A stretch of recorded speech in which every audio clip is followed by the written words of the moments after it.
Okay, we're working on an '07 Mercury Mariner 2.3. It's got a power steering leak. I've traced it to down here where the pump switch is for the pressure switch. This right here is your power steering pump. There's 2 bolts up here, and then there's 2 underneath. To get to those, you gotta start off by siphoning out your fluid. Then underneath, you've got to take the wheel off. There's 4 bolts, they're 10 millimeter. There's 2 underneath the bumper, and then there's those 2 there. There's a push pin that goes in there. That cover comes off. Then to get your belt off, you put a 15 millimeter wrench or a socket on there, and you pull forward on it, and you pull your belt off. And then once you get your belt off, you got to crawl underneath the car. I'm gonna see if I can show this to you. Right up, and see if you can find the line, the pressure line. Okay. All right, where the line is, let's zoom in a little bit here. Zoom, zoom, zoom. All right, you see those 2 bolts? Those are 10 millimeter bolts. Those are your bottom bolts for your power steering pump. The one right behind the line, you can take that off with a wrench, and then the other one you can use a socket on. So I'm going to get this pump pulled back and show you what we got to do next. Okay, I got the pump up. In order to get it all the way up, you should have to get that hose off, but this one's stuck on there, so I had to do some other stuff. There's a nut that holds this bracket on to the valve cover. Then you're going to have to take that loose, which is real easy. You got a nut here, and then a nut on that stud down there, and then this slides up. You got to take this up and out so you can get to that other bolt right there. Then you take those 2 bolts out, then you can move this around as you need to. Normally you wouldn't have to, but if your hose is stuck like mine is and you don't want to break anything, you're going to have to do it that way. So let me show you what we got. Just as I suspected, there's your pressure switch. It's literally dripping out of the pressure switch, or it was a minute ago. So we check this is your pressure line right here going into your pump. That's the bolt that we had to leave in. So if this was leaking, this would be covered in fluid. It's not leaking.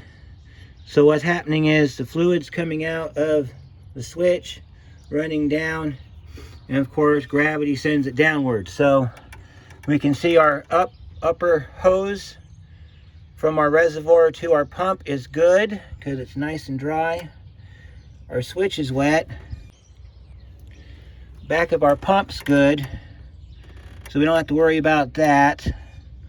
So the next step's going to be change out that pressure switch, and then I believe our job will be done. We just got to put it all back together again. I'm going to get some brake clean though and spray that out down in there because this vehicle doesn't leak normally. So here's your connector right here. This is your connector for your pressure switch, and see how wet that is. We're gonna have to clean that out before we put it back on. So I will go grab a pressure switch, we'll come back and we'll change that puppy out. Okay, we got our switch, which is your part number on that. It's gonna be the PSS 59. Looks like that. And we got our belt. That's our belt we're putting on. This is a 19 deep socket. It's usually a good idea to bust those out with a ratchet, but we're going to try to get it out with an impact. What you want to do though when you put the new one in is make sure you get the orientation right for your plug. So this one's got a notch on the end of it right down there. So you want to make sure that when you tighten that up, that notch is in the same spot. That way when you put your electrical on it, you don't have to fight to put your electrical back on it. And this one's pretty cool. It comes with this little piece there. So I'm gonna bust this out and get the new one in and start getting this back together. Got our new switch in. Here's the old one. As you can see, it's just started leaking. The leak out of that pin in there, not sure what was causing it, but we got that cleaned up. Now we got to reinstall this. Keep in mind that we still have our bolt down here. So the way you're going to do this is we're going to slide this down over the engine right there, and you'll have to reach your hand down inside there and get the bottom bolt. Let me show you the bolts one more time in case you didn't see them last time. Ford bolts have a follower. This is the follower. It's an alignment so that you get your bolts lined up just right. Once you get the bottom bolt in the hole, you get a couple turns on it, come back up to the top. On the end of your power steering pump, I'll show you here, you have an alignment dowel right there. See if I can get my camera to zoom in here for you. Your alignment dowel, make sure that your pump is straight. And that alignment dowel fits right down inside this recess right here. Once you get that dowel in there, get the bolt in it, and get that bolt down. You can't tighten it all the way down yet. You're going to have to walk it into the bottom bolt hole first, then the top one. But before I do all of that, I'm going to get some brake clean down in there, spray that out real good, get it all cleaned up so we can put this back together. So I'm running out of daylight to get this done, but basically you're going to put it all back together the way it came apart. So you'll put your bolts in the bottom, then you'll come up and you do your top bolts. You'll have to pull your reservoir back out so you can put your bolts back in your tank here, your reservoir tank. Make sure you put your clamp back in the same position it came off of on your hose, if you're able to get your hose off. Make sure your nuts go back on the fasteners there. These go down on these studs here. That's how those go down. They go down on the studs. You've got some Christmas tree clips that have to go back in. You got one right there, and then you got another one down in there.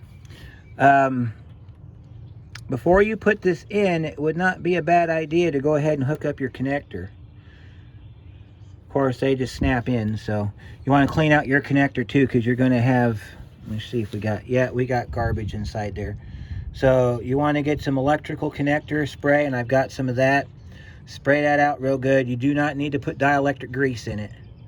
And just, that'll snap back on. Put your belt on, you're good to go. I wish I could show you how the belt goes back on, but like I said, I'm running out of time. Basically, you start on the bottom and you just wrap it around.